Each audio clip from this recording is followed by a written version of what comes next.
cette relation France-Algérie, à des Algériens en leur demandant pourquoi les Français ne sont pas plus présents sur le plan économique en Algérie. La question qui m'a été, la réponse qui m'a été faite, c'est les Français veulent exporter de France des produits, mais ne veulent pas produire en Algérie.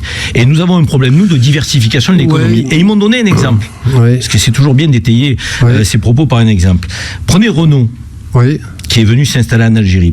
Il y a 400 000 véhicules en Algérie avant la Covid, qui étaient consommés par les Algériens par an. 139 000 chez le voisin et ami marocain. Usine de fabrication de véhicules de A à Z, au Maroc, pour l'Europe et pour l'Afrique. Usine seulement d'assemblage à Oran, avec un taux d'intégration entre 15 et 20% en Algérie, avec 2000 emplois. Alors que l'Algérie consomme 3 fois plus de voitures que nos amis marocains. Les Algériens n'ont pas compris. Les Algériens se disent, mais finalement, pourquoi ils n'investissent pas en Algérie?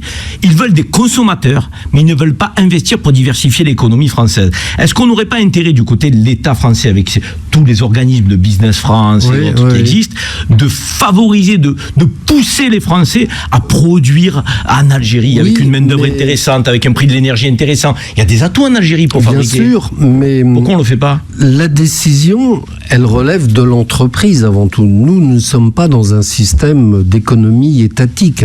C'est Renault, c'est Peugeot, c'est Citroën. L'État a 15% d'actions au sein de Renault, quand même, l'État français. C'est Renault, mais enfin, même c'est Renault qui décide.